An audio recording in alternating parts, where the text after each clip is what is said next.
La última vez que entregué algo sin pedir nada a cambio, me cobré todo junto, con intereses. Esa frase la dije un martes por la mañana, frente a mis 4 hijos sentados alrededor de la mesa del comedor de mi casa, la misma mesa donde los había alimentado durante 40 años. La dije con una voz que ni yo misma reconocí, tranquila, firme, sin una sola lágrima. Ellos se quedaron callados, con los ojos abiertos como platos, mirando el fajo de papeles que acababa de poner frente a cada uno. Nadie dijo nada durante casi un minuto completo, y ese silencio que duró lo que a mí me pareció una eternidad, fue el momento más poderoso de toda mi vida. Pero para entender por qué esa mañana fue tan importante, tengo que contarles desde el principio, porque esta historia no empezó ese martes. Esta historia empezó hace 76 años, en una vecindad de la colonia Tepito, en el corazón de la Ciudad de México, cuando nació una niña a quien su mamá llamó Carmen, sin saber todavía que esa niña iba a necesitar toda una vida entera para aprender a decir que no. Me llamo Carmen Salgado, tengo 76 años, y durante 40 de ellos fui el banco, la despensa, el colchón y el seguro médico de toda mi familia, sin que nadie me lo pidiera de frente, sin que nadie firmara nada, sin que nadie se sentara conmigo a decirme, Carmen, ¿tú qué necesitas? Simplemente ocurrió. Fui dando y dando y dando, como si dar fuera lo único que yo supiera hacer, como si mis manos estuvieran hechas exclusivamente para extenderse hacia los demás y nunca hacia mí misma. Y la gente que más recibió de mí, la gente que se acostumbró a que yo siempre tuviera algo para ellos, fue precisamente mi propia familia. Mis hijos, los 4 seres a quienes parí con mi cuerpo, crié con mis manos y sostuve con todo lo que tenía, incluyendo lo que no tenía. Hoy les voy a contar cómo llegué al día en que decidí presentarles una factura. No una factura de papel comercial, no algo que uno lleva a un despacho de abogados, sino algo mucho más poderoso, una factura moral, una cuenta detallada, con nombres, fechas y cantidades, de todo lo que había entregado sin que nadie, jamás, me lo hubiera devuelto, o siquiera agradecido de verdad. Y les voy a contar también cómo ese documento, esas hojas que yo misma escribí a mano durante 3 noches seguidas, cambió para siempre la relación con mis hijos y me devolvió algo que yo había olvidado que existía, el respeto, mi propio respeto por mí misma. Esta es mi historia. Y si mientras me escuchan sienten que han vivido algo parecido, si reconocen en mis palabras a alguien que conocen, o peor tantito, si se reconocen a sí mismas, entonces quiero que sepan que esto que voy a contarles no es solo mi historia. Es la historia de muchas mujeres que durante demasiado tiempo pusieron a todos adelante y se quedaron siempre de últimas. Pero también es la historia de cómo eso puede cambiar, de cómo es posible, a cualquier edad, decir, hasta aquí. Si estás comenzando a escucharme y sientes que esta historia te va a llegar al alma, te pido de favor que te suscribas al canal, porque aquí somos una comunidad de mujeres que se apoyan y cada suscripción nos ayuda a que más personas encuentren estas historias que tanto necesitamos escuchar. Para entender lo que ocurrió ese martes, tienen que conocer de dónde vengo, porque las mujeres como yo no llegamos a donde llegamos por casualidad ni por capricho. Llegamos porque la vida nos fue moldeando de una manera muy específica, desde muy chicas, en casas donde el sacrificio femenino era tan normal como el aire que se respira, tan invisible como el agua que se bebe sin darle las gracias al vaso. Nací en 1949, en una vecindad de la colonia Tepito, en el Distrito Federal, que así se llamaba la Ciudad de México cuando yo era niña. Era una vecindad de esas de patio central, con macetas en los corredores y ropa tendida de un lado a otro, como banderas de una pobreza digna, de esa pobreza que se limpia y se plancha, aunque no tenga mucho que ponerse. Mi madre se llamaba Refugio, Doña Cuca para todos, y era una mujer pequeña de cuerpo, pero enorme de carácter, de esas que con una sola mirada te podían helar la sangre o calentarte el corazón, dependiendo de lo que hubiera hecho uno. Mi padre se llamaba Aurelio Salgado, trabajaba en una fábrica de zapatos en Tepito mismo, y llegaba a casa todos los viernes con un sobre de dinero que mi madre administraba con una precisión que hoy en día le envidiaría cualquier contador. Éramos 5 hijos en total. Yo era la segunda, después de mi hermano Aurelio chico, y antes de Lupe, Ramón y la pequeña Esperanza, que llegó cuando mi mamá ya tenía 42 años, y todos pensamos que era un milagro.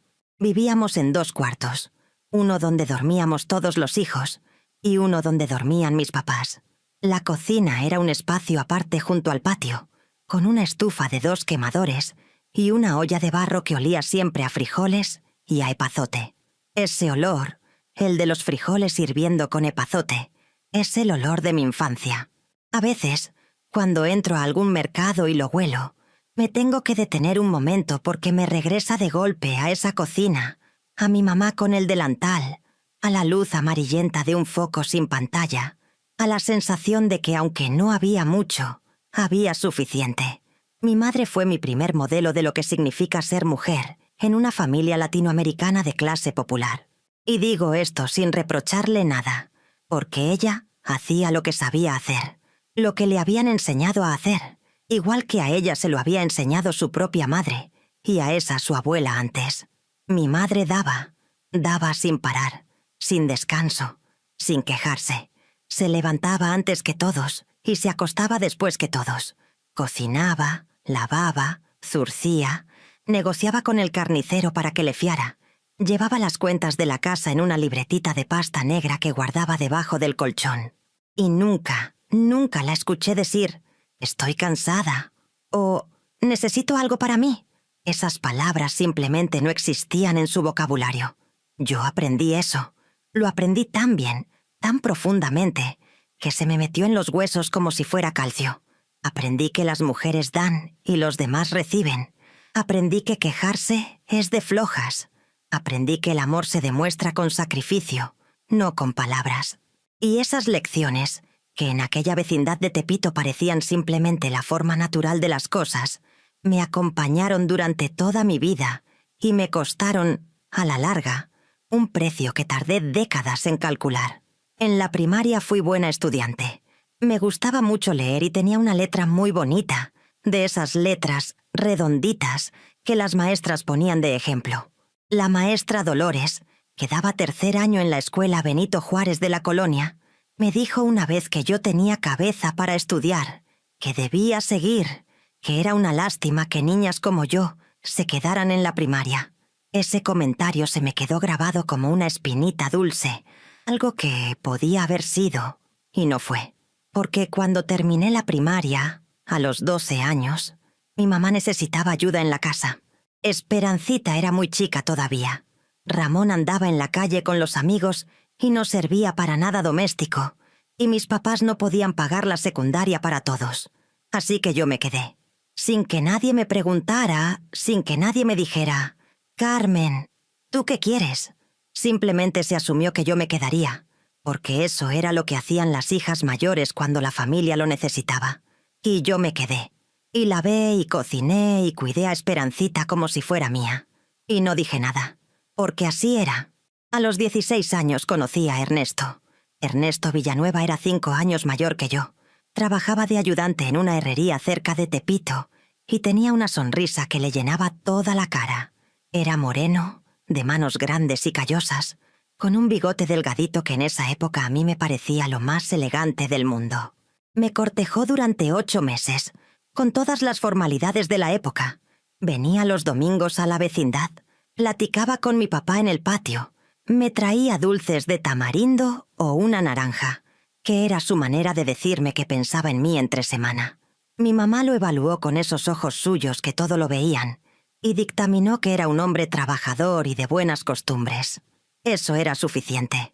Nos casamos el 14 de febrero de 1968, en una ceremonia civil en la delegación y una misa sencilla en la parroquia de la colonia. Mi vestido lo cosió mi mamá en 2 semanas, de un satín blanco que compró en La Lagunilla, y quedó tan bonito que la señora del departamento de enfrente me preguntó de qué boutique lo había sacado. Éramos pobres, pero éramos dignos. Ernesto y yo nos fuimos a vivir a una vivienda rentada en la colonia Guerrero, a 3 cuadras del mercado. Era pequeña pero nuestra. Una sala, una recámara, una cocina y un baño donde el boiler funcionaba solamente cuando le daba la gana. Yo tenía 17 años y me sentía la mujer más adulta del mundo. Tenía mi propia casa, mi propio marido, mi propio espacio. Por primera vez en mi vida, algo era mío. En 1970 nació Ernesto Chico, nuestro primer hijo. 2 años después llegó Mónica. En 1975 nació Claudia. Y en 1978, cuando yo ya tenía 29 años y pensaba que ya no vendría nadie más, llegó el más chico, Alejandro, a quien desde siempre le decimos Alejo. 4 hijos en 10 años, cada uno distinto, cada uno con su temperamento propio, cada uno reclamando pedazos diferentes de mí. Y yo los di a todos. Los di con gusto, con amor genuino, sin reservas. Pero también, lo entiendo ahora, sin límites. Ernesto trabajó duro durante muchos años. Era un hombre responsable en ese sentido, cumplidor con el gasto. Nunca nos dejó sin comer. Pero tenía una debilidad que con el tiempo se fue haciendo más grande. El juego. No el juego de casino ni de naipes, sino las apuestas deportivas, los gallos, las carreras de caballos que se hacían los domingos en el Hipódromo de las Américas. Al principio era esporádico, una salida de vez en cuando con los cuates de la herrería. Pero a partir de los años 80, cuando la crisis económica pegó fuerte y la herrería empezó a ir mal, Ernesto comenzó a buscar en las apuestas lo que el trabajo ya no le daba, y comenzó a perder. No todo a la vez, sino poco a poco, de manera que uno casi no se daba cuenta hasta que de pronto había un hoyo en las finanzas que no cuadraba con nada. Yo empecé a trabajar, no porque lo hubiera planeado, sino porque alguien tenía que hacerlo. Una vecina del edificio nuevo al que nos mudamos en la colonia Santa María la Ribera, en 1982, me dijo que en una fábrica de tamales cerca de Insurgentes necesitaban señoras para el turno de madrugada, de las 3 de la mañana a las 9. Pagaban poco, pero pagaban. Me levanté al día siguiente a las 2 de la madrugada. Dejé a mis 4 hijos dormidos. Le avisé a Ernesto con un papel en la cocina y me fui a trabajar. Así, sin más. Durante 6 años me levanté de madrugada para envolver tamales. Regresaba a las 10 de la mañana. Dejaba listo el desayuno. Llevaba a los chicos a la escuela. Hacía el mandado. Cocinaba la comida. Recogía a los niños. Ayudaba con las tareas. Cenaba con la familia y me acostaba a las 9 para poder levantarme otra vez a las 2. Ese era mi día. Todos los días. Sin fines de semana libres. Sin vacaciones. Sin que nadie se preguntara si yo estaba cansada o si necesitaba algo. Ernesto siguió trabajando en lo que pudo. La herrería cerró a mediados de los 80 y después tuvo varios trabajos, ninguno estable. Instalaciones eléctricas por temporadas, vigilante en un almacén, vendedor de enciclopedias por catálogo, que nunca vendió suficientes. El dinero que yo ganaba era el hilo que sostenía la cobija familiar, y todos lo sabíamos, aunque nadie lo dijera. Cuando Ernesto murió en el año 2001, de un infarto que se lo llevó en 3 días sin que nadie pudiera hacer nada, yo tenía 52 años y 4 hijos adultos. Ernestito de 31, Mónica de 29, Claudia de 26 y Alejo de 23. Pensé, con esa ingenuidad que uno tiene en los momentos difíciles, que a partir de ese momento las cosas cambiarían. Que mis hijos, ya adultos, ya formados, empezarían a ver por mí de la misma forma en que yo había visto por ellos toda la vida. Me equivoqué de una manera que tardé muchos años en reconocer. Lo que en realidad sucedió es que la dinámica simplemente se reorganizó. Ya no era Ernesto quien recibía mi apoyo económico y emocional. Ahora eran mis 4 hijos. Y lo hicieron tan naturalmente, tan sin cuestionarse nada, que ni ellos ni yo nos dimos cuenta de que estaba ocurriendo algo profundamente injusto. Simplemente así eran las cosas. Mamá tenía, mamá daba. Siempre había sido así. ¿Por qué iba a cambiar? Para el año 2003, 2 años después de quedar viuda, yo ya tenía establecida una nueva rutina de vida que, vista desde afuera, podría parecer la de una mujer relativamente tranquila. Vivía sola en el departamento de Santa María la Ribera, que para ese entonces ya era mío, porque Ernesto y yo lo habíamos terminado de pagar en 1998. Era un departamento de 3 recámaras que ya no necesitaba tener tan grande, pero que conservaba porque los hijos venían de vez en cuando y necesitaban dónde quedarse, o eso me decían ellos, y yo me lo creía porque quería creerlo. Trabajaba como supervisora en una empresa de limpieza industrial, un trabajo que había conseguido a través de una conocida y que pagaba razonablemente bien para alguien con mi nivel de estudios. Salía a las 7 de la mañana, regresaba a las 6 de la tarde, y durante esas horas intermedias gestionaba cuadrillas de trabajadores, llevaba reportes y hacía que las cosas funcionaran con la misma eficiencia silenciosa con la que siempre había hecho funcionar todo en mi vida. Mi situación económica no era de lujo, pero tampoco era de apuros. Tenía mi quincena, mi departamento pagado y un pequeño ahorro que había ido acumulando con mucha disciplina a lo largo de años de trabajo. Ese ahorro era mi seguridad, mi colchón para la vejez, el resultado de muchos sacrificios y privaciones. Y fue precisamente ese ahorro el que se convirtió, sin que yo lo planificara ni lo autorizara conscientemente, en el banco familiar del que todos mis hijos fueron aprendiendo a sacar. Ernestito, el mayor, vivía con su esposa Gabriela en Ecatepec. Tenían 3 hijos y una casa propia, pero siempre había algo: que el carro se descompuso, que el niño mayor necesitaba brackets, que se les juntaron los recibos de luz y gas en el mismo mes. Ernestito llegaba a visitarme un domingo cualquiera, se tomaba un café, me platicaba de los nietos, y en algún momento de la visita, como de pasada, como si fuera lo más natural del mundo, sacaba el tema de la necesidad del momento. Y yo, que lo había visto nacer, que lo había cargado cuando era bebé y que todavía sentía que era mi responsabilidad que estuviera bien, abría la bolsa y le daba lo que tenía. Mónica era diferente en estilo, pero igual en resultado. Ella nunca pedía directamente, insinuaba. Era maestra de primaria en una escuela pública de Iztapalapa, casada con un señor llamado Rogelio, que trabajaba en una maquiladora. Tenían 2 hijas. Mónica llegaba los miércoles, que era su día libre, y me ayudaba con algunas cosas de la casa. Barría, me acompañaba al mercado, platicábamos. Pero siempre, en esas conversaciones aparecía el mismo tema de fondo: lo difícil que estaba todo, lo poco que alcanzaba el sueldo de maestra, lo caro que se había puesto la ropa para las niñas, y yo, que la escuchaba y sentía su agobio como si fuera mío propio, terminaba diciéndole: espérate, déjame ver qué tengo. Y lo que yo tenía salía de ese ahorro que se suponía era para mi vejez. Claudia era la más directa de todos, aunque su directness llegaba envuelta en dramatismo. Claudia nunca se había casado. Vivía sola en un cuarto rentado en la colonia Doctores, trabajaba de cajera en una farmacia y tenía el raro talento de siempre estar en crisis. Cada 15 días había una emergencia nueva, que la rentera le subió el cuarto, que la operaron de una cosa y el seguro no la cubría, que le robaron el celular y sin celular no podía trabajar. Claudia me llamaba llorando, con esa voz suya que desde chica me había sabido llegar al corazón, y yo no podía decirle que no. Nunca pude.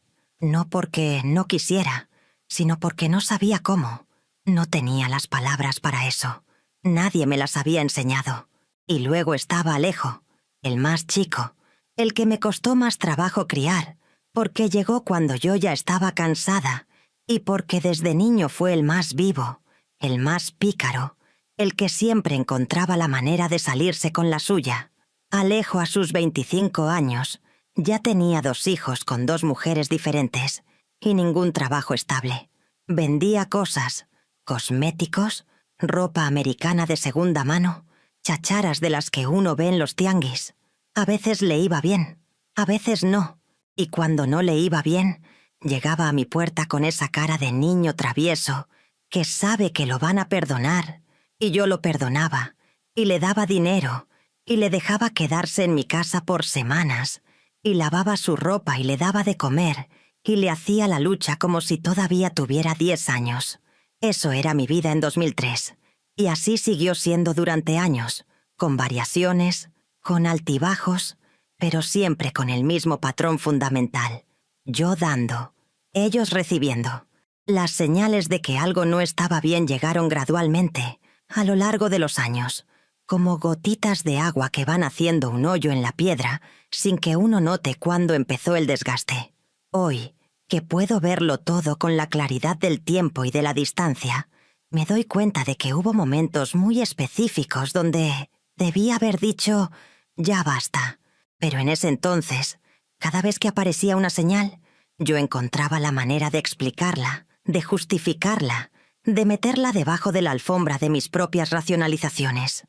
La primera señal que no pude ignorar, aunque lo intenté, ocurrió en noviembre del año 2005. Yo tenía 56 años y acababa de recibir mi aguinaldo completo por primera vez en muchos años, porque la empresa donde trabajaba había tenido un buen año, y nos dieron lo que por ley correspondía, 15 días de salario. Para mí, eso significaba poco más de 5.000 pesos, que en ese entonces era una cantidad significativa, suficiente para hacer algunas cosas que yo había postergado. Arreglar la llave del baño que goteaba desde hacía meses, comprarme unos zapatos que no fueran de los que uno consigue en los tianguis, y quizás, con mucho cuidado, guardar algo extra en mi ahorro. Ese mismo día que cobré, antes de que yo hubiera podido llegar a casa y guardar el dinero, me llamó Ernestito al celular. Me dijo que necesitaba hablar conmigo urgente, que era algo importante, que si podía pasar por su casa o si él venía a la mía. Algo en su voz me dio un presentimiento, pero lo ignoré. Llegó esa misma tarde, con Gabriela, los dos con cara de situación seria. Me explicaron con lujo de detalles y con documentos que trajeron en una carpeta de plástico que tenían un adeudo con el banco por la hipoteca de su casa. Habían dejado de pagar 3 meses y el banco los estaba amenazando con el embargo. Necesitaban 12.000 pesos para ponerse al corriente, y rápido. 12.000 pesos, el doble de mi aguinaldo completo. Recuerdo que sentí algo extraño en ese momento, algo que no supe identificar bien en ese entonces, pero que ahora reconozco claramente como una mezcla de angustia y de indignación. Angustia porque no tenía 12.000 pesos listos y tendría que meter mano a mi ahorro.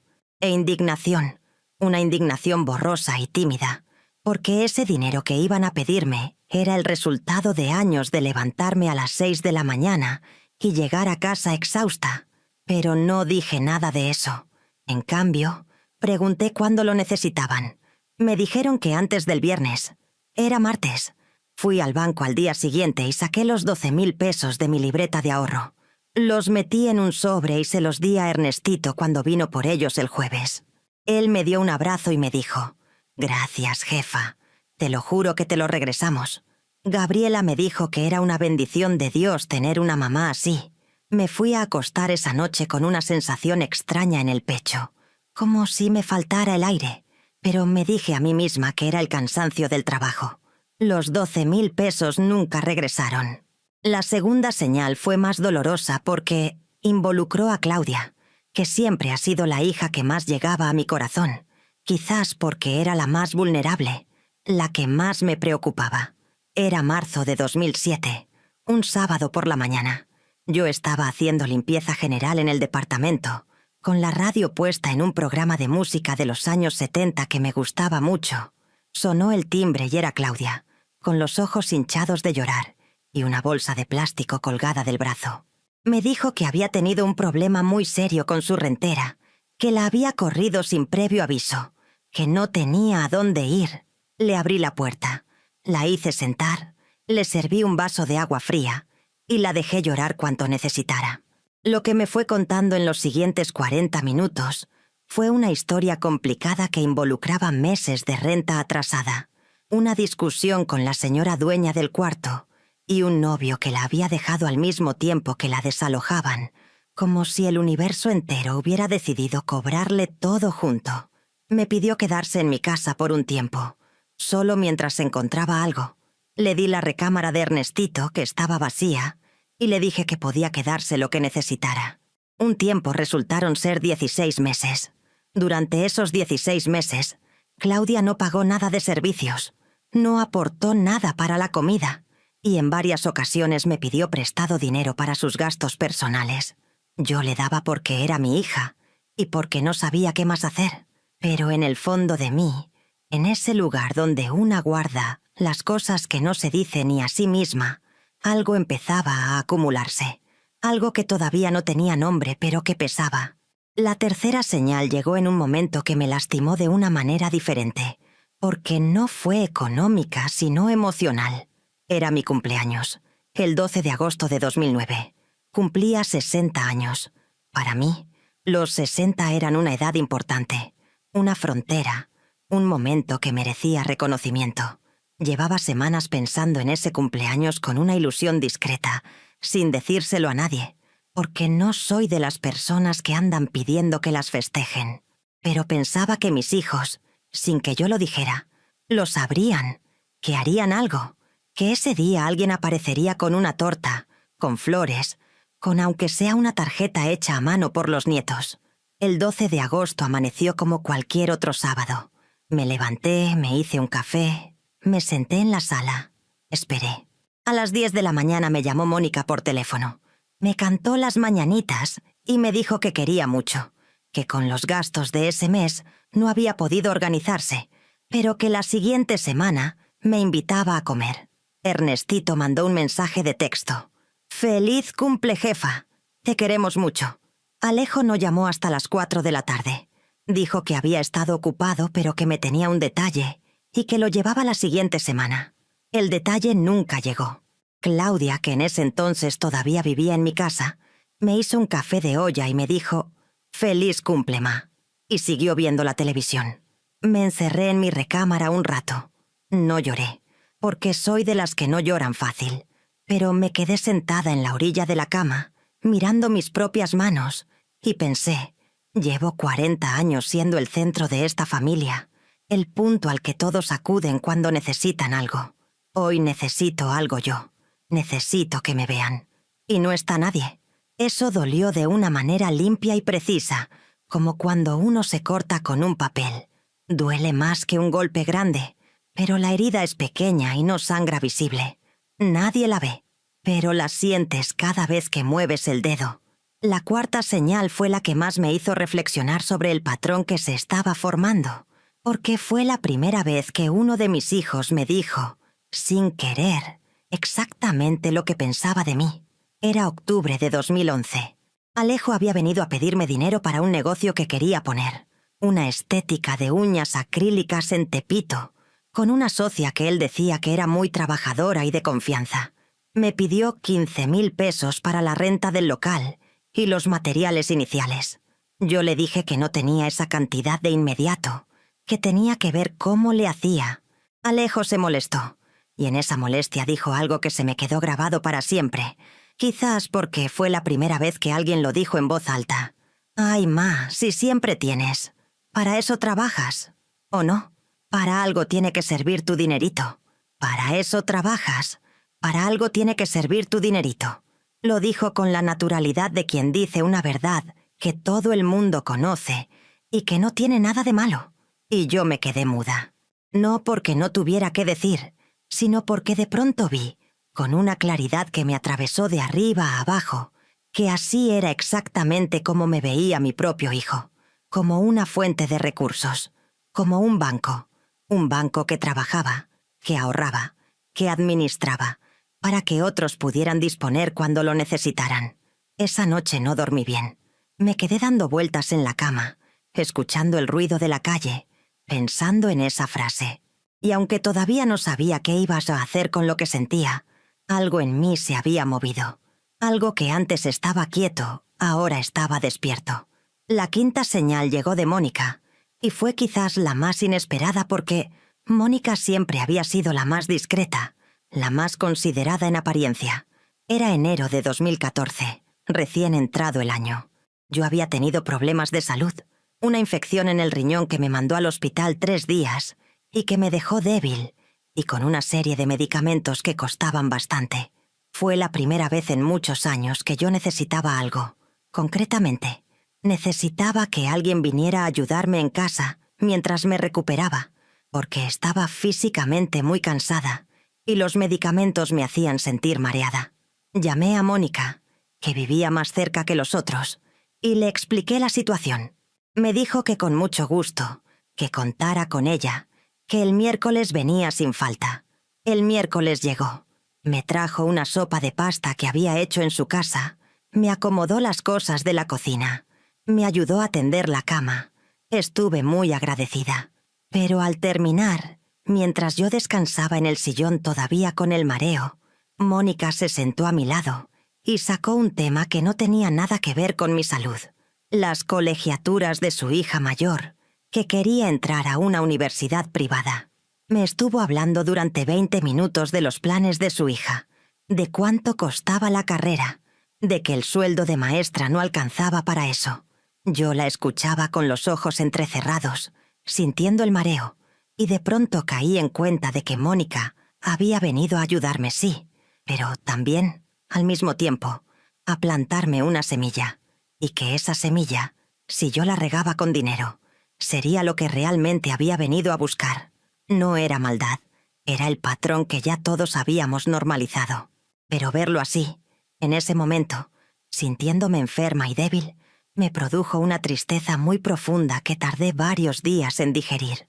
La sexta señal fue colectiva, y fue quizás la que finalmente empezó a encender una luz dentro de mí. Era diciembre de 2016. Mis 4 hijos organizaron una reunión familiar en mi departamento para la posada. Vinieron todos: Ernestito con Gabriela y los 3 nietos, Mónica con Rogelio y las 2 niñas, Claudia sola y Alejo con su segunda pareja, una muchacha joven llamada Fernanda y un bebé de meses. Era una tarde llena de ruido y de gente, de los nietos corriendo por todos lados y de adultos bebiendo ponche que yo había hecho desde las 7 de la mañana. Yo había comprado todo: la fruta para el ponche, los tamales, los buñuelos, los regalos para los nietos, las velitas de la piñata, todo con mi dinero, todo organizado por mí, todo preparado por mis manos. En un momento de la tarde, me fui a la cocina a revisar que el ponche no se fuera a quemar, y desde ahí escuché, sin querer, un fragmento de conversación entre Ernestito y Alejo en la sala.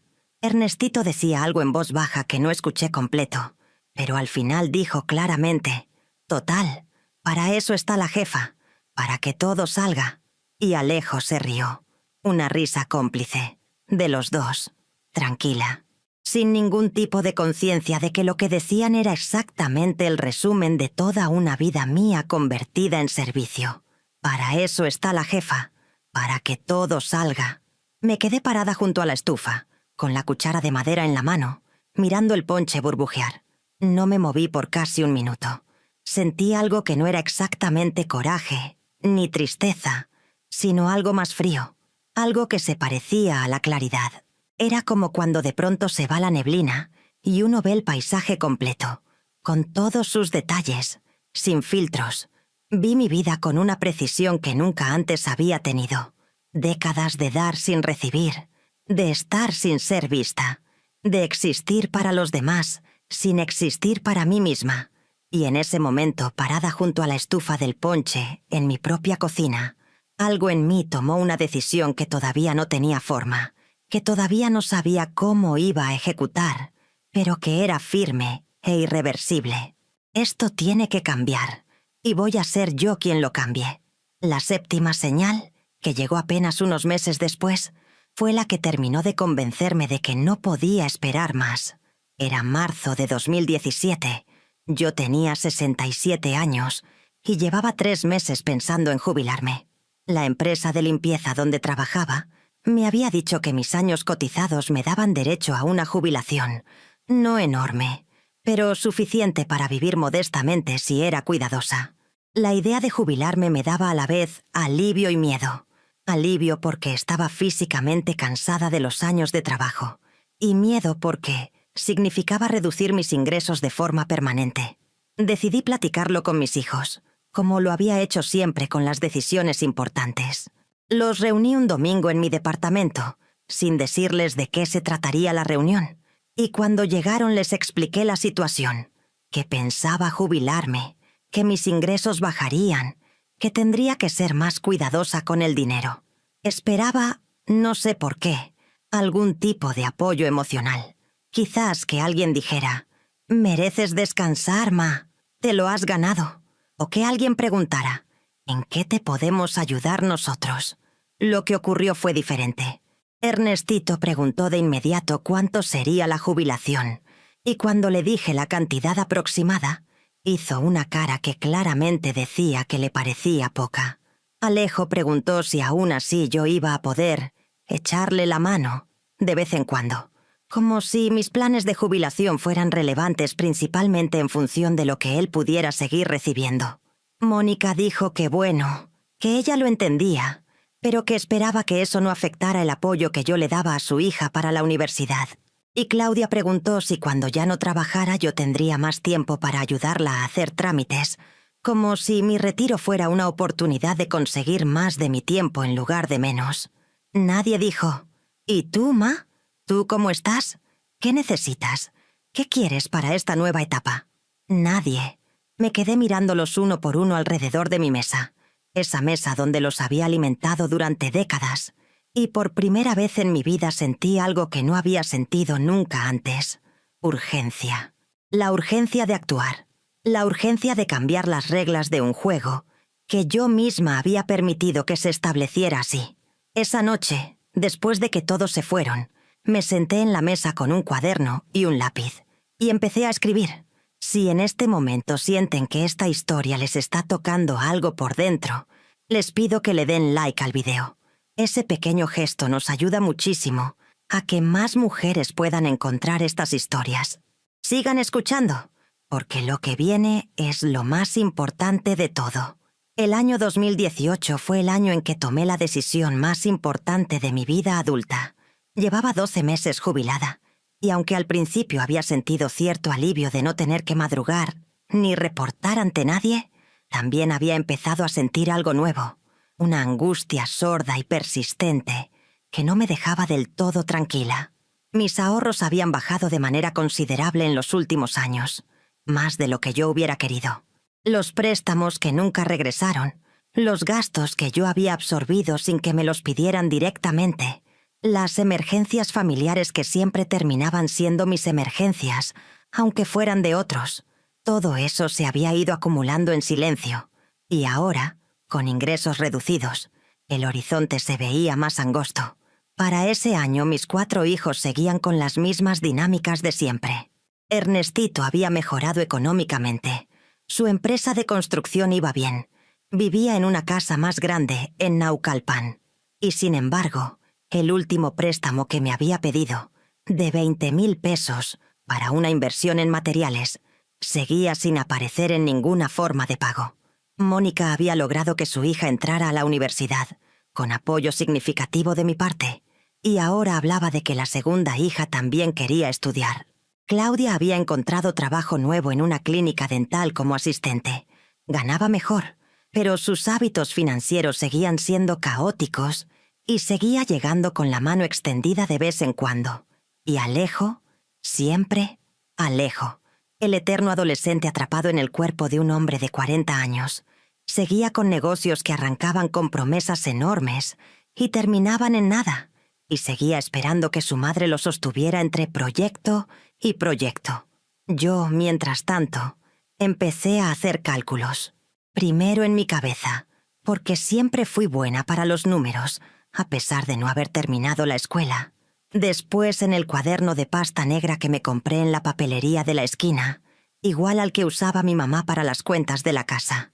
Empecé a anotar todo lo que recordaba, fechas aproximadas, cantidades, ¿a quién?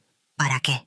Era un ejercicio que al principio parecía simplemente contable, como ordenar los cajones de una cómoda. Pero a medida que los números iban llenando las páginas del cuaderno, me fui dando cuenta de algo que me sacudió profundamente. La suma era enorme. No estaba hablando de unos cuantos miles de pesos, aquí y allá. Estaba hablando de una cantidad que, acumulada a lo largo de décadas, representaba una parte muy significativa de lo que debería haber sido mi patrimonio de vejez. Pero los números eran solo una parte, porque mientras escribía las cantidades en el cuaderno, empezó a surgir otra lista. Una lista más difícil de cuantificar pero igualmente real.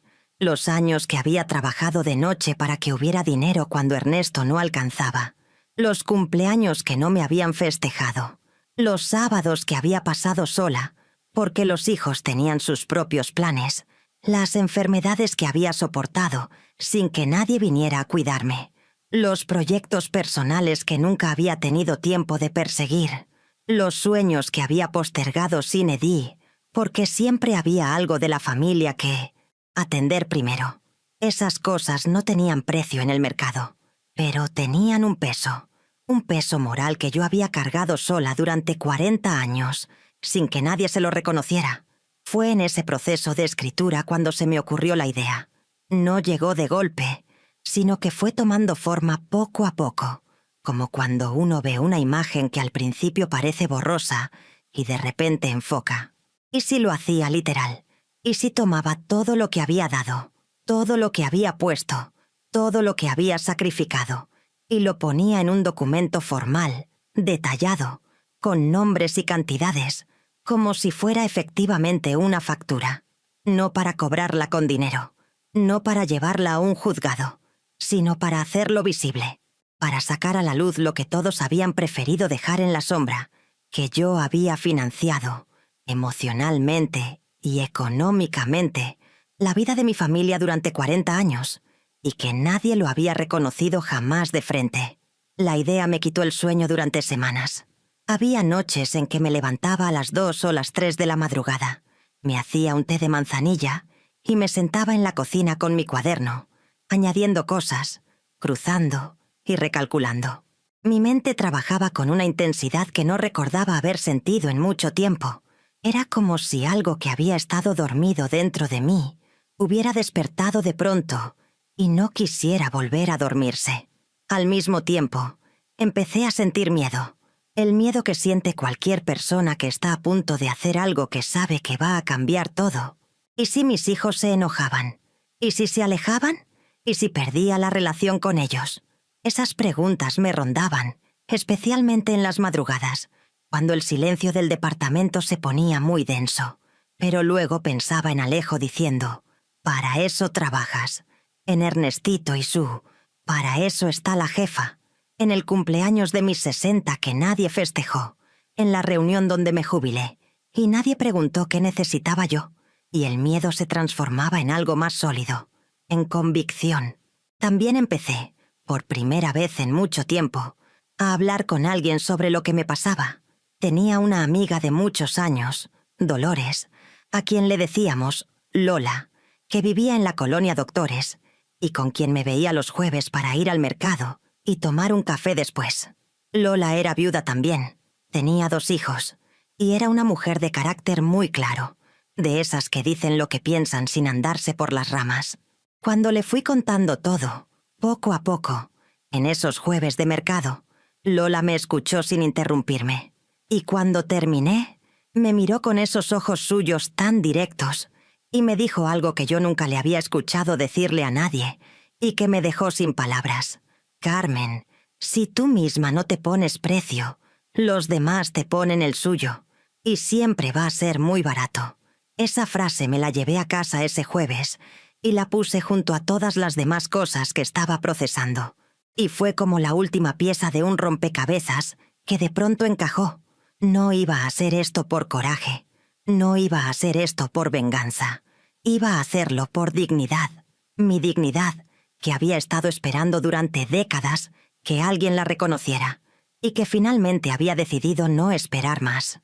Fue en ese contexto que sucedió el último evento, antes de que todo cambiara definitivamente.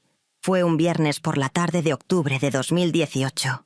Yo estaba en casa, leyendo una revista de esas que regalan en el banco, cuando sonó el timbre.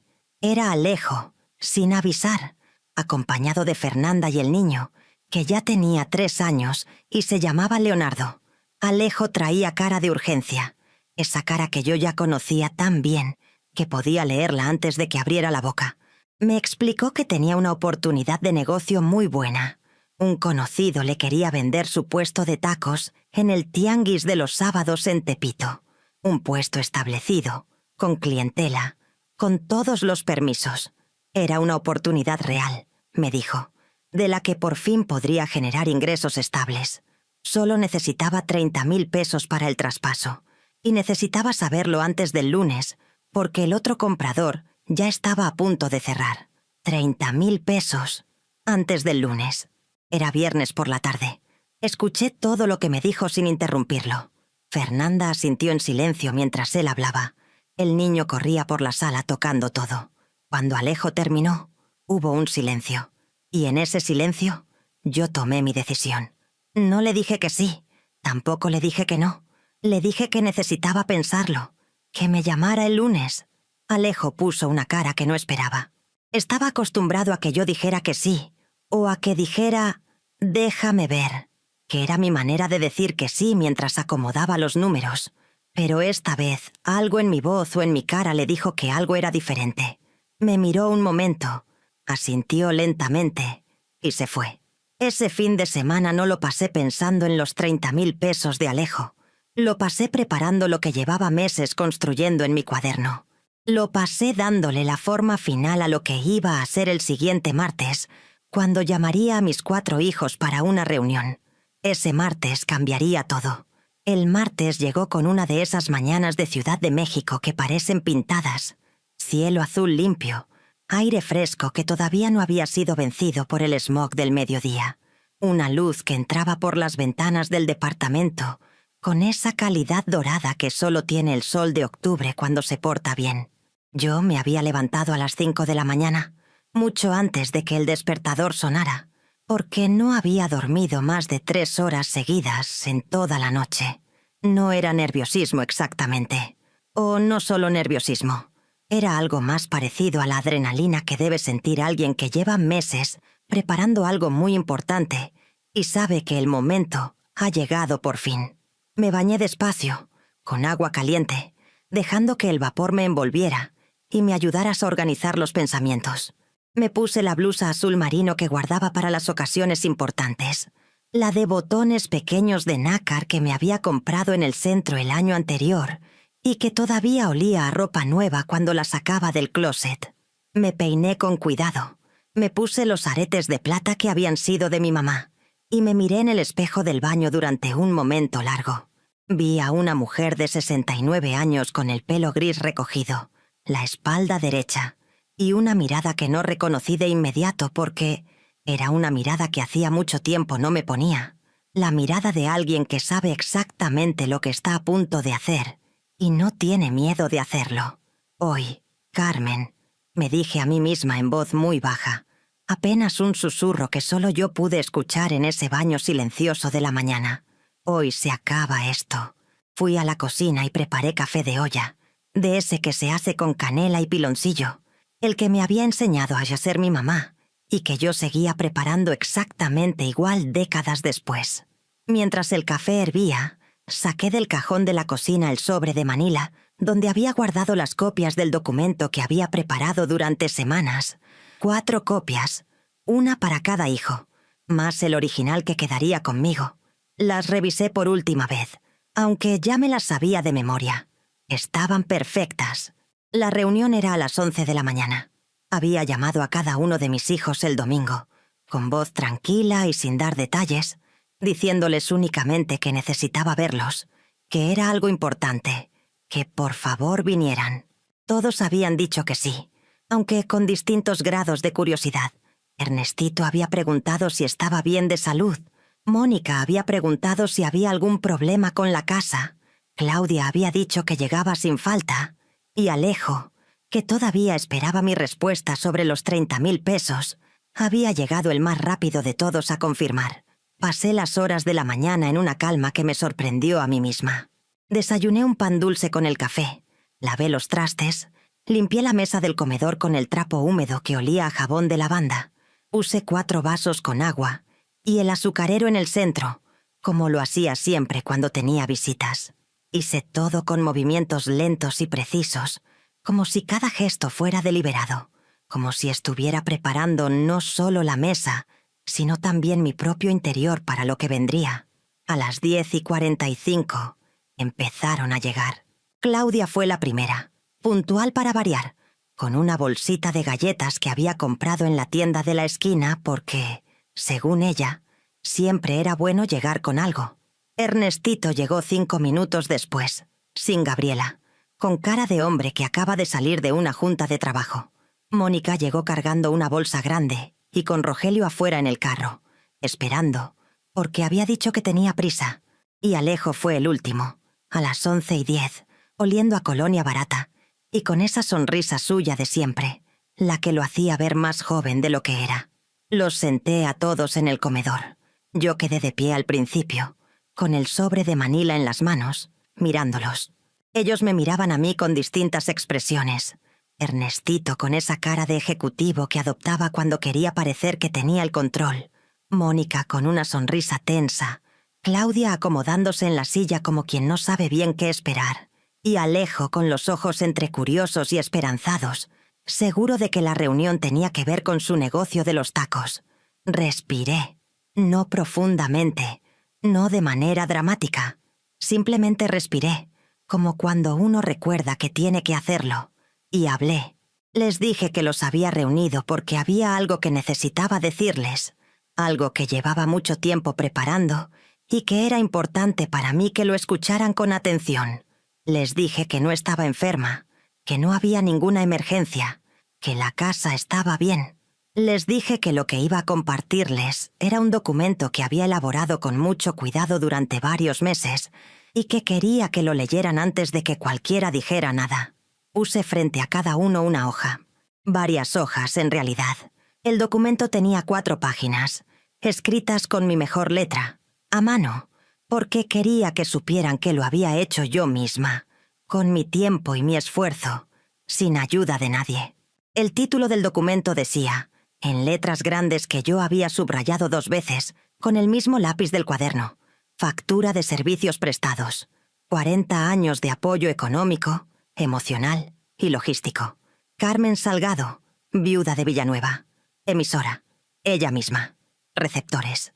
Sus hijos. El silencio que siguió a ese momento fue el más profundo que yo haya experimentado dentro de esas paredes. Fue un silencio físico, casi tangible, como si el aire mismo se hubiera detenido.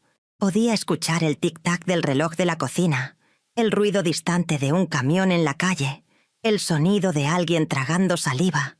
No sé si fue Mónica o Claudia. Mis 4 hijos leyeron. Yo los observé leer.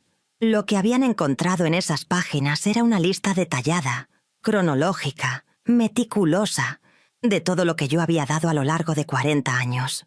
No era un documento legal ni un papel notarial. Era algo más poderoso que cualquier documento legal.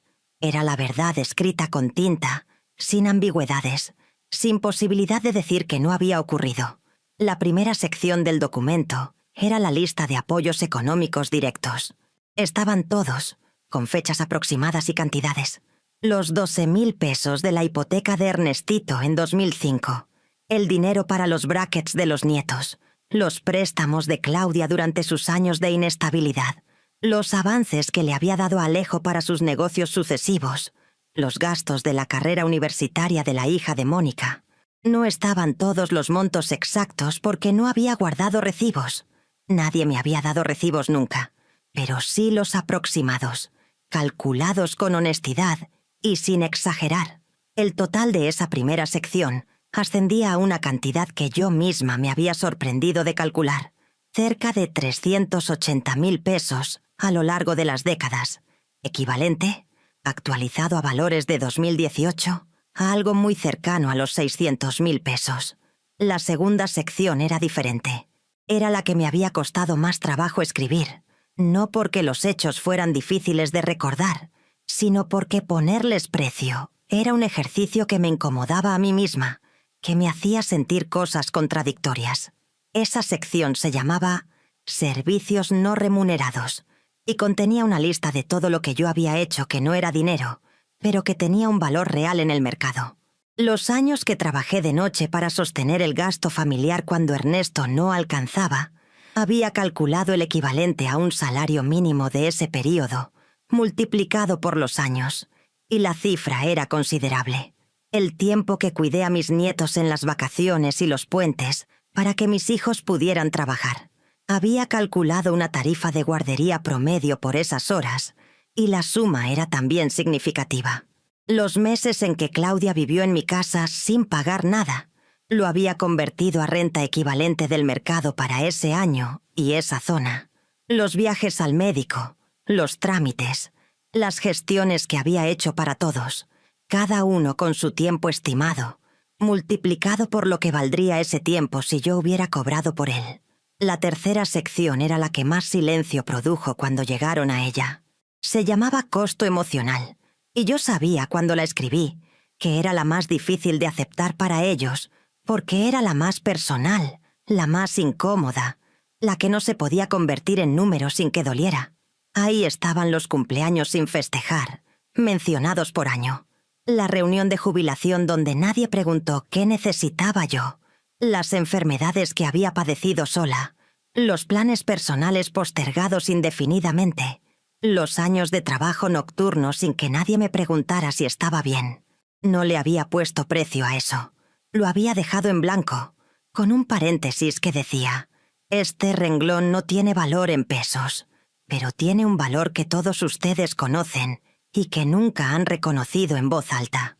Al pie del documento, en la última página, había escrito con letra más pequeña, pero igual de clara: esta factura no es una demanda legal ni una amenaza, es un reconocimiento.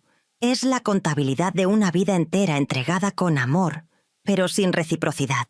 No la presento para cobrarla en dinero. La presento porque merezco que lo que he dado sea visto, que sea nombrado, que deje de ser invisible. A partir de hoy, las reglas de esta familia cambian. No porque yo lo ordene, sino porque yo lo decido. Con amor, su madre. Cuando mis hijos terminaron de leer, levantaron la vista del papel y me miraron. En ese momento, en el que 4 pares de ojos adultos me encontraron de pie frente a ellos, con los brazos cruzados y la espalda recta, me di cuenta de que nunca antes me habían mirado así, con esa combinación específica de sorpresa, vergüenza y algo que tardé un momento en identificar, pero que era, sin duda alguna, respeto. Ernestito fue el primero en hablar. Lo hizo despacio, como alguien que está eligiendo cada palabra con mucho cuidado antes de soltarla. Me dijo que no sabía qué decir, que no había pensado en las cosas de esa manera nunca, que sentía que lo que hacíamos era normal, que era lo que siempre habían visto, que nunca se habían parado a pensar en lo que eso significaba para mí. Su voz, cuando dijo eso, tenía una calidad que yo no le había escuchado desde que era adolescente. Una vulnerabilidad honesta, sin la capa de adulto seguro que normalmente llevaba puesta. Mónica empezó a llorar. No dramáticamente, no con sollozos. Lloró de esa manera discreta que tienen las personas que se avergüenzan de llorar en público, con las lágrimas cayendo silenciosas y los labios apretados. No dijo nada al principio, solo sacó un pañuelo de la bolsa y se limpió la cara. Claudia me miró durante varios segundos antes de hablar, y cuando lo hizo dijo algo que no esperaba.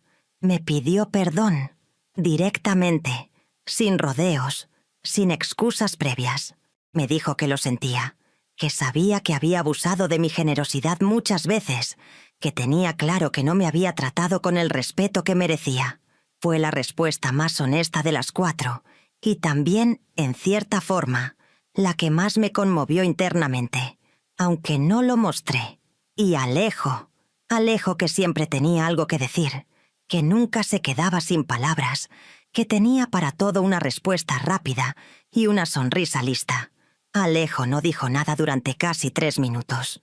Se quedó mirando el documento, luego mirándome, luego el documento otra vez, y cuando finalmente habló, lo hizo con una voz que no le reconocía, una voz baja y sin la capa de picardía habitual. Me dijo que le daba vergüenza, No explicó más. Solo eso, que le daba vergüenza.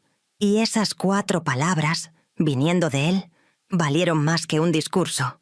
El momento más poderoso de toda mi vida, les digo. Ese minuto de silencio inicial cuando puse los papeles frente a ellos. Ese momento donde 4 adultos que me habían visto como un recurso durante décadas tuvieron que verme, por primera vez, como lo que siempre había sido. Una persona. Si llegaron hasta aquí en esta historia y sienten que les movió algo por dentro, les pido de todo corazón que dejen un comentario contando qué les pareció lo que hizo doña Carmen, o si conocen a alguien que haya vivido algo parecido. Y si aún no le han dado like al video, este es el momento, porque ese apoyo nos ayuda a que esta historia llegue a muchas más mujeres que la necesitan escuchar. Gracias de verdad. Pero antes de contarles cómo fue cambiando todo, después de ese martes, necesito regresar unas semanas, porque la preparación de ese documento no fue cosa de 2 días ni de una semana de inspiración repentina. Fue el resultado de un proceso largo, minucioso, a veces doloroso, que empezó mucho antes de que eligiera la fecha de la reunión. Y ese proceso merece ser contado con detalle, porque fue precisamente en esa preparación donde yo, Carmen Salgado, encontré cosas de mí misma que llevaban décadas escondidas. Todo comenzó formalmente en las primeras semanas de septiembre de 2018, aunque las semillas habían sido plantadas mucho antes, en esas noches de insomnio donde el cuaderno de pasta negra iba llenándose de números y recuerdos.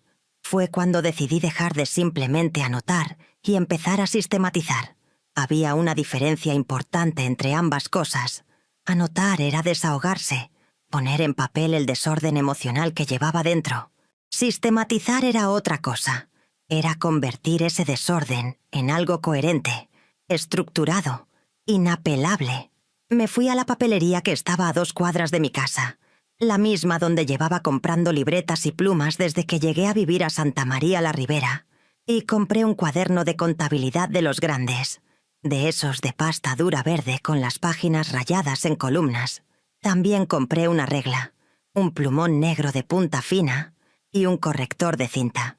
Llegué a casa, me senté en la mesa del comedor y empecé a trabajar con la seriedad con la que cualquier persona organiza las cuentas de un negocio importante, porque eso era exactamente lo que estaba haciendo: organizar las cuentas de la empresa más importante de mi vida, la empresa que se llamaba mi familia. Dividí el cuaderno en 3 secciones, tal como aparecerían después en el documento final. Para la primera sección, la de apoyos económicos directos, usé mis recuerdos con la mayor honestidad posible. No exageré nada. Si no recordaba la cantidad exacta, ponía el mínimo que sabía con certeza que había dado, nunca el máximo posible. Quería que nadie pudiera cuestionarme diciendo que estaba inflando los números. Todo lo que aparecía en esa sección era conservador, verificable en la medida en que los recuerdos permiten verificar, y honesto. Tardé 3 semanas completas en construir esa primera sección. No porque no recordara las cosas, sino porque quería ser rigurosa. Había noches en que me acordaba de un préstamo que casi había olvidado, y lo añadía. Había mañanas en que, tomando el café, me llegaba el recuerdo de alguna ocasión donde había puesto dinero sin que nadie me lo pidiera expresamente, simplemente porque veía la necesidad y la cubría de manera automática. Y eso también iba al cuaderno. Pero el proceso más importante, el que realmente me transformó, fue el de la segunda sección. Calcular el valor económico de los servicios no remunerados fue un ejercicio que ninguna mujer debería tener que hacer sola, sentada en su mesa de noche con una calculadora de bolsillo y la radio puesta en silencio. Fue un ejercicio que me hizo llorar 2 veces.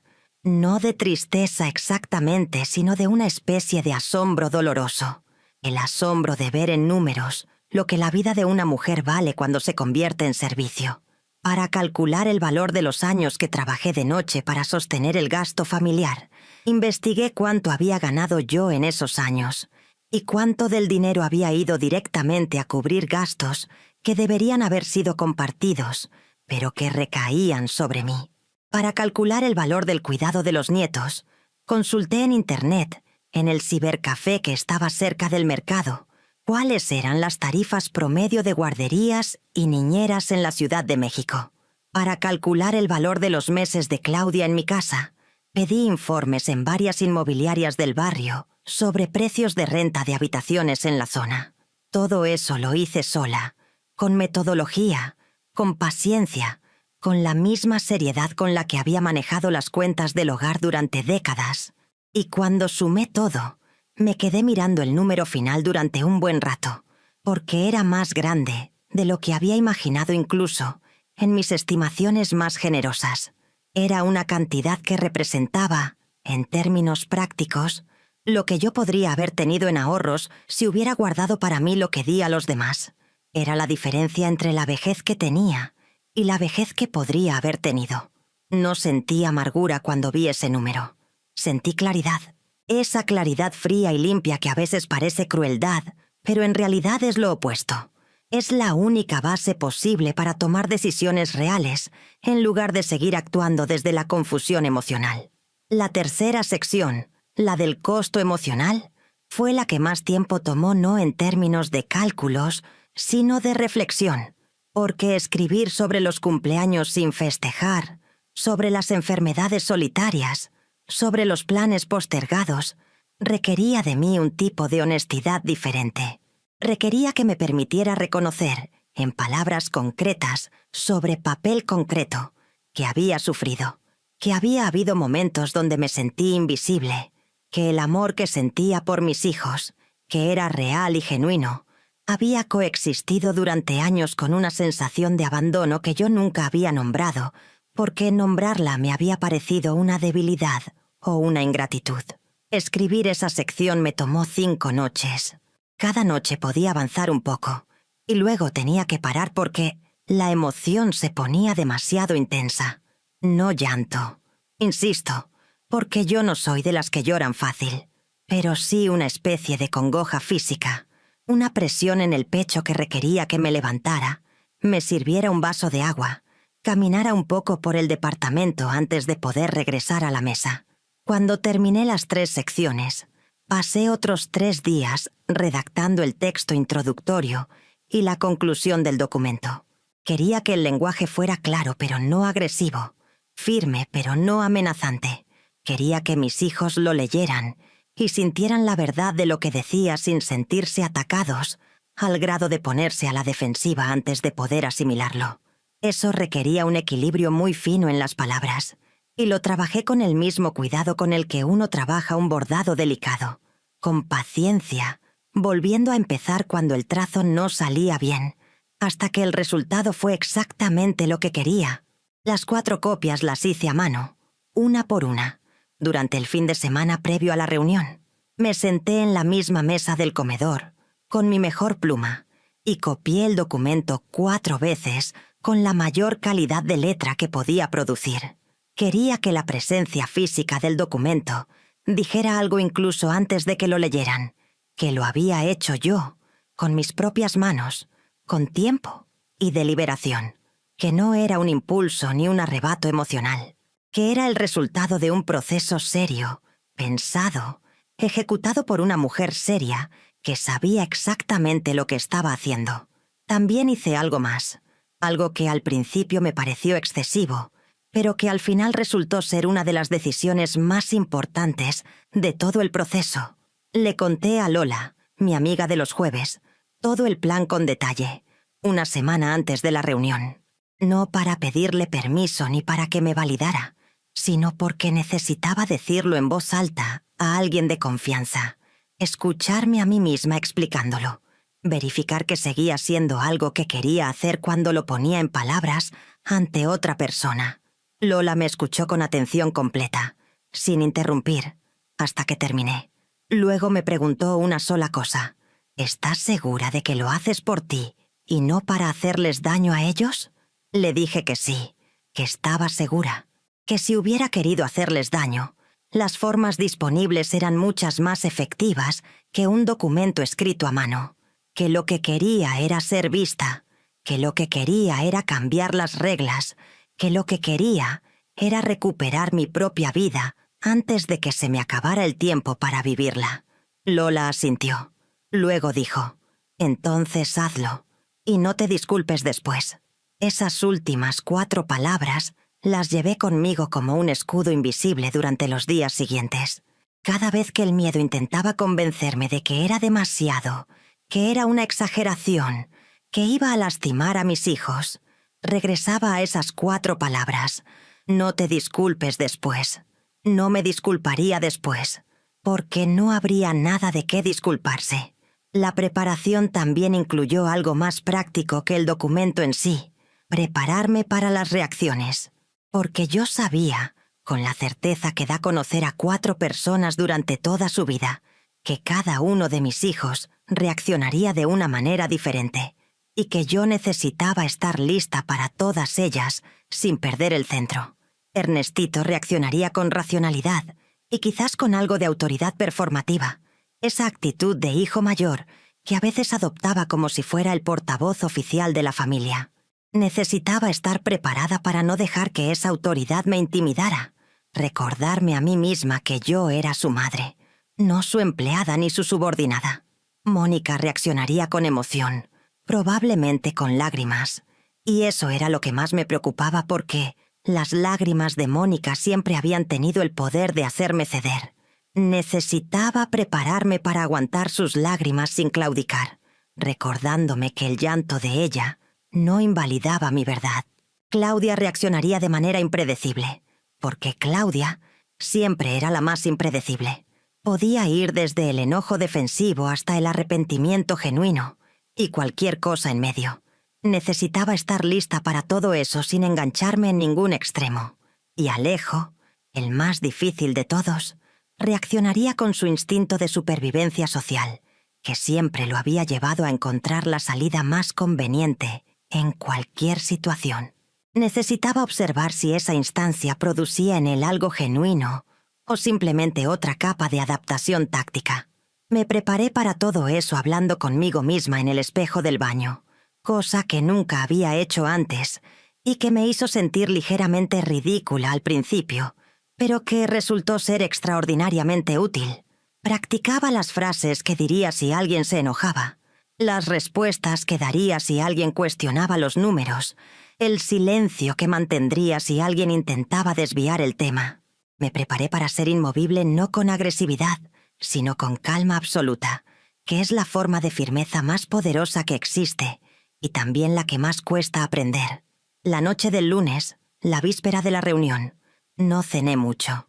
Me hice una sopa de fideos con un poco de pollo y me la tomé mirando por la ventana de la cocina hacia la calle de Santa María la Ribera, viendo pasar a la gente con su vida cotidiana. Una señora con bolsas del mercado, 2 muchachos en bicicleta, un perro callejero que olisqueaba algo junto al poste de la esquina. La vida ordinaria siguiendo su curso, completamente ajena a lo que yo estaba a punto de hacer al día siguiente. Antes de acostarme, abrí el cajón de la mesita de noche donde guardaba algunas cosas importantes: documentos, una foto de Ernesto de cuando éramos jóvenes, una estampita de la Virgen de Guadalupe que me había dado mi mamá cuando me casé. Saqué el sobre de Manila con las 4 copias y el original. Lo sostuve un momento en las manos y lo volví a guardar. Todo estaba listo. Cerré los ojos y me dormí en menos de 10 minutos, con la serenidad extraña de quien sabe que al día siguiente va a hacer algo que no tiene reversa.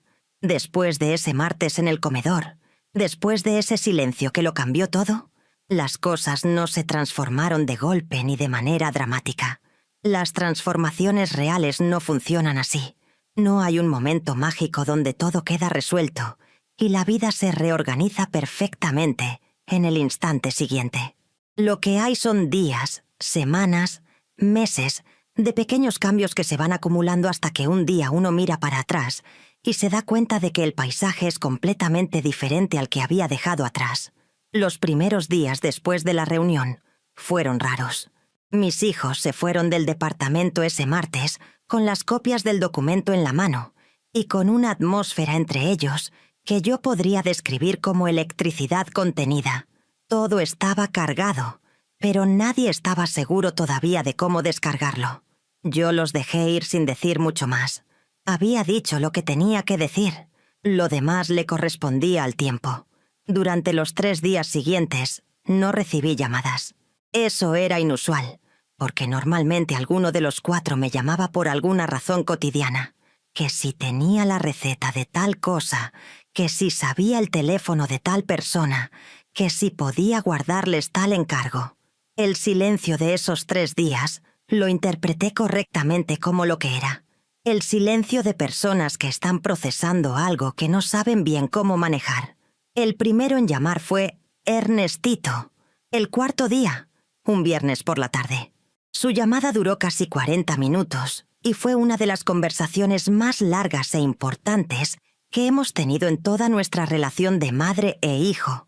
Me dijo que había pasado esos días pensando mucho en lo que yo había presentado, que lo había platicado con Gabriela, que le había costado trabajo admitirlo, pero que Gabriela le había ayudado a ver las cosas desde afuera. Me dijo que entendía, no que estaba de acuerdo con todo, porque Ernestito siempre necesita dejar asentada su perspectiva, aunque sea parcialmente, pero me dijo que entendía, y me preguntó qué era lo que yo quería que cambiara de ahora en adelante. Esa pregunta, esa simple pregunta que ninguno de mis hijos me había hecho nunca en términos tan directos. ¿Qué quieres tú? Le dije 3 cosas. Que no me pidieran dinero prestado si no tenían manera real de devolverlo, porque eso no era un préstamo, sino un regalo disfrazado, y yo ya no tenía edad para disfrazar los regalos. Que cuando necesitaran ayuda genuina, me lo dijeran de frente, no entre líneas ni rodeándolo con conversación, y que de vez en cuando, sin que hubiera ninguna necesidad de por medio, me llamaran simplemente para saber cómo estaba yo, no para pedirme nada. 3 cosas, sencillas, razonables, que cualquier persona adulta debería ser capaz de hacer por su madre. Ernestito me dijo que sí, que estaba bien, que lo entendía. Mónica tardó una semana más. Cuando llamó, su voz todavía tenía esa calidad de haber estado pensando mucho en algo durante días. Me dijo que las cosas que yo había puesto en el documento sobre los cumpleaños y las enfermedades le habían pegado muy fuerte, que se había dado cuenta de que había muchas veces en que había pensado en mí como una garantía más que como una persona.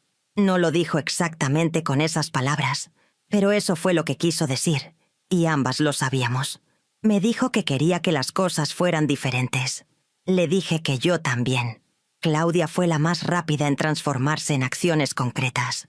A las 2 semanas de la reunión, se apareció un sábado por la mañana con una bolsa de mandado y se ofreció a hacerme la compra de la semana, sin pedirme nada a cambio, sin ningún tema de fondo.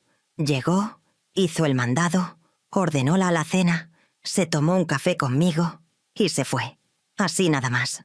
Y eso, ese gesto aparentemente pequeño, me llegó de una manera que no esperaba, porque lo que me estaba diciendo era: ya sé que tú también necesitas recibir, y aquí estoy.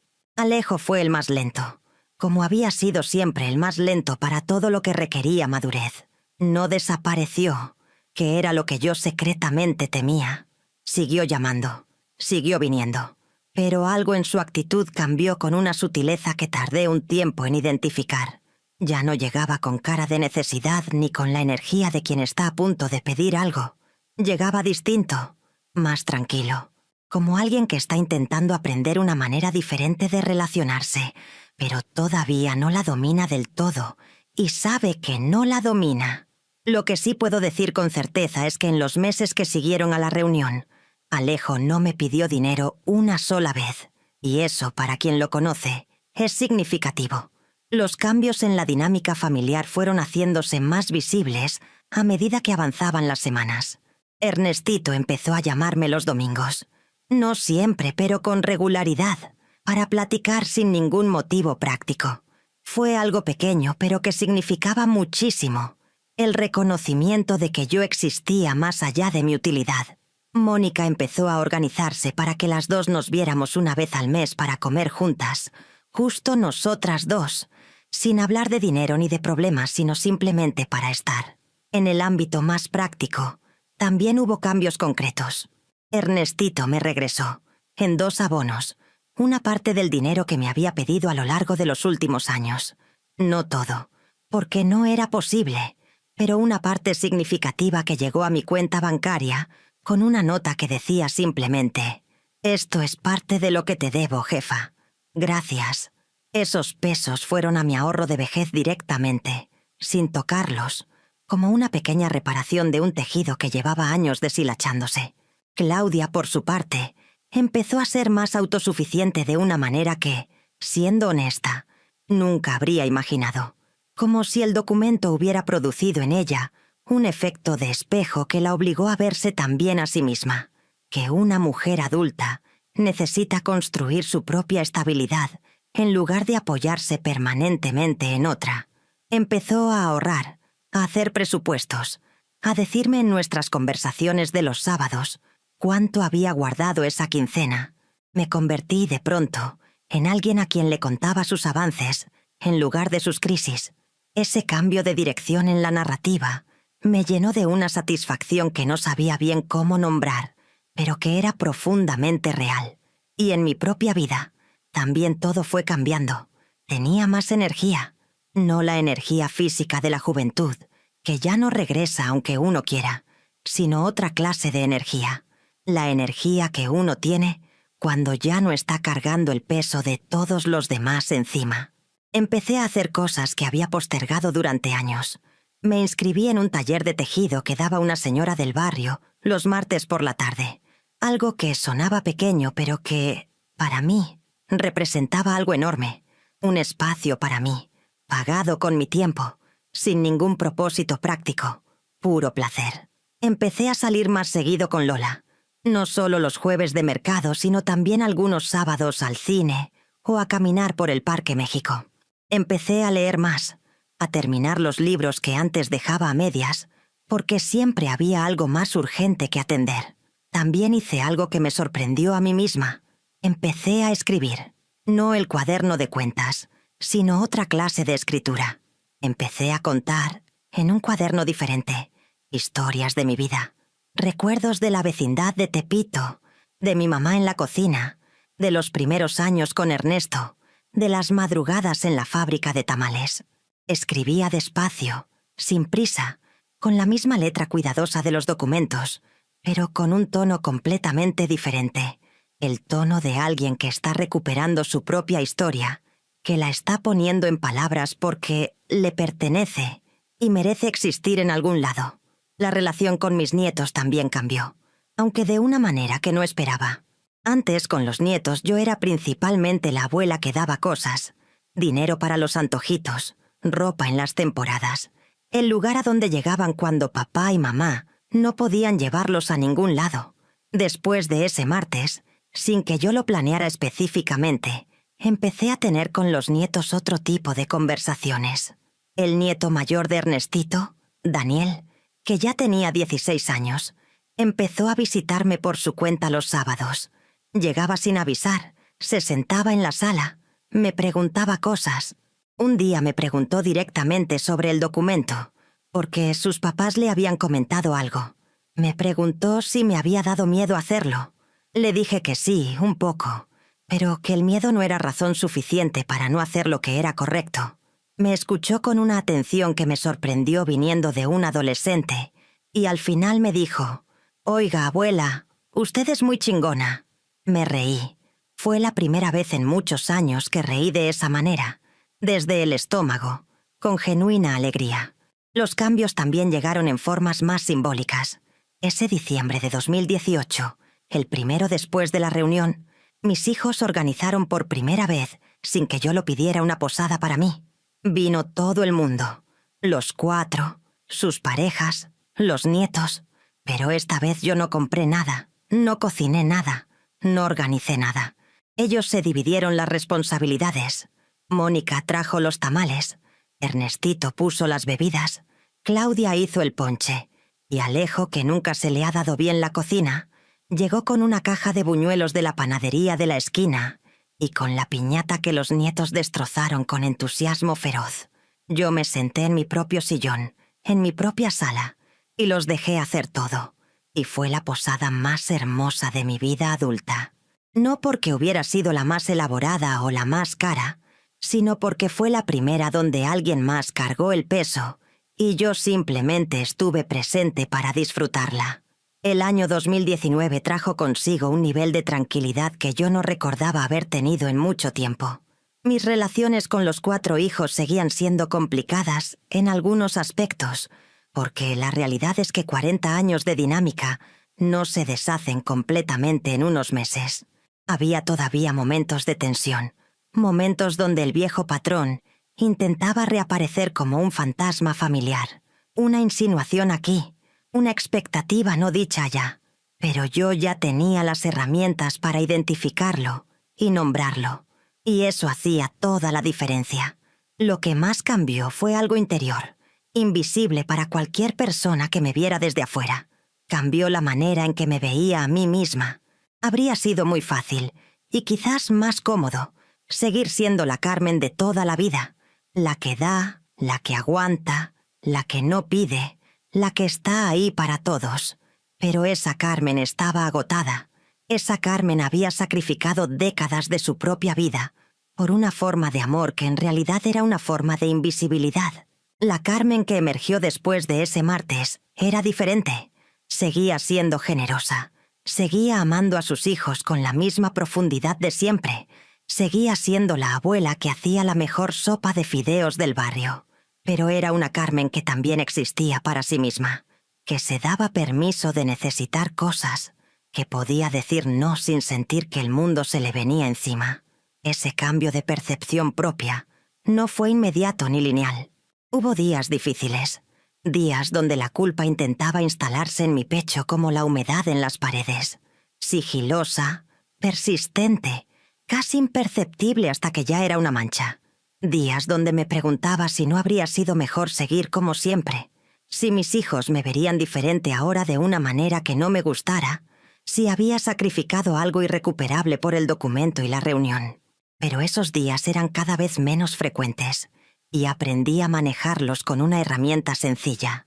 Volvía mentalmente a ese minuto de silencio en el comedor, a esos 4 pares de ojos mirándome de una manera nueva, y me recordaba que ese momento había valido todo, que esa mirada valía todo. Hubo un momento específico, a mediados de 2019, que se convirtió en el símbolo de mi nueva etapa de una manera que no planifiqué, pero que reconocí de inmediato cuando ocurrió. Fue un domingo ordinario, sin nada especial en el calendario. Estaba sola en casa, tejiendo en el sillón con la radio puesta en una estación de música de los 50. Sonó el teléfono, y era Claudia. Me dijo que iba a pasar por el barrio más tarde, y que si quería salir a dar la vuelta un rato, ir por un helado o algo así. Le dije que sí, con mucho gusto. Llegó a las 6 de la tarde. Fuimos a la heladería que estaba en la avenida. Pedimos cada quien su sabor. Ella de mango con chile, yo de guanábana. Y caminamos un rato por el parque sin hablar de problemas, ni de dinero, ni de nada urgente. En algún momento de esa caminata, sin que ninguna dijera nada sobre el tema, Claudia metió su brazo en el mío como cuando era chica y caminábamos así por el mercado. Y yo sentí algo que no sabía cómo nombrar en ese momento, pero que ahora, con el tiempo, puedo decir claramente que era esto: la sensación de estar siendo querida sin condiciones, de que mi hija estaba ahí no porque necesitara algo, sino porque quería estar. Ese helado de guanábana, esa tarde de domingo, ese brazo de mi hija enganchado al mío en el parque de Santa María la Ribera, eso valió más que cualquier cantidad de dinero que pudiera aparecer en cualquier documento. Así que hoy, que tengo 76 años y me siento de una manera que no recuerdo haberme sentido en décadas, me permito decirles lo que aprendí de todo esto. No como consejo, porque cada vida es diferente y yo no tengo la autoridad de decirle a nadie lo que debe hacer, sino como testimonio, como la experiencia de una mujer que pasó 40 años siendo invisible para su propia familia y que decidió, a los 69, que ya era suficiente. Lo primero que aprendí es que el amor no es un contrato de servicio. Amar a tus hijos, a tu familia, a las personas que te importan, no significa borrarte a ti misma del cuadro. El amor verdadero, el amor sano, el amor que en realidad ayuda a crecer a las personas que uno quiere, necesita dos partes presentes, la que da y la que recibe, pero también la que recibe y sabe reconocerlo, y la que da y sabe también recibir. Cuando esa ecuación se rompe, cuando hay solo uno que da y muchos que reciben sin conciencia, no es amor en su forma más completa. Es algo que se parece al amor, pero que en realidad es una forma de relación que daña a ambos lados, aunque no lo veamos en el momento. Lo segundo es que el silencio de las mujeres que dan en exceso no es una virtud. Yo lo viví durante décadas como si lo fuera, como si callarme y seguir dando fuera la prueba de que era una buena madre, una buena persona, una mujer fuerte. Pero el silencio no era fortaleza. Era el resultado de no haber aprendido nunca que tenía derecho a hablar. El silencio permitió que la dinámica injusta se perpetuara, que mis hijos nunca tuvieran la oportunidad de crecer en ese aspecto, que yo me fuera vaciando sin que nadie, incluida yo misma, lo notara a tiempo. Lo tercero, y quizás lo más difícil de asimilar pero también lo más liberador, es que nunca es demasiado tarde. Cuando hice esa reunión yo tenía 69 años. Muchas personas podrían pensar, ¿para qué? A esa edad, ¿para qué mover lo que ya estaba asentado? ¿No era mejor dejarlo así y vivir los años que quedan en paz?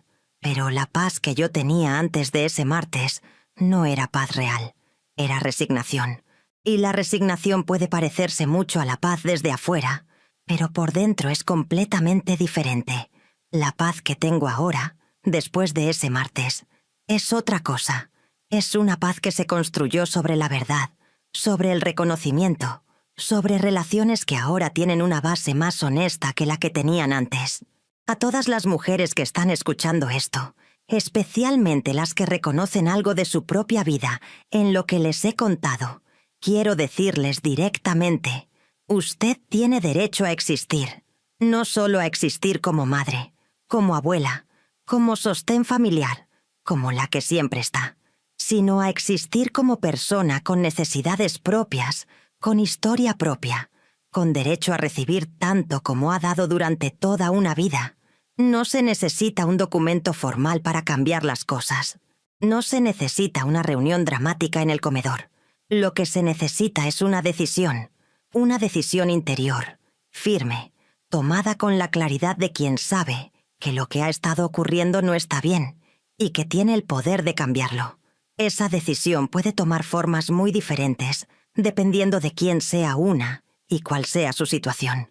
Pero la decisión en sí, la convicción de que una merece ser tratada con respeto y reciprocidad, esa convicción no tiene edad, no caduca, no llega tarde. Llega cuando llega, y cuando llega, hay que recibirla. Si llegan hasta aquí y esta historia les movió algo, les pido de corazón que le den like al video, que se suscriban al canal y que dejen en los comentarios de dónde están viendo esto o qué fue lo que más les llegó de la historia de Doña Carmen. Ese apoyo es lo que hace crecer este canal y lo que nos permite seguir compartiendo historias como esta que tantas mujeres necesitan escuchar. Gracias por llegar hasta el final. Gracias de verdad. Yo me llamo Carmen Salgado. Tengo 76 años. Fui el banco de mi familia durante 40. Y un martes de octubre de 2018 les presenté la factura. La última vez que entregué algo sin pedir nada a cambio, me cobré todo junto, con intereses. Ahora ya saben lo que eso significa. Cuídense mucho. Y recuerden, nunca es demasiado tarde para cobrar lo que valen.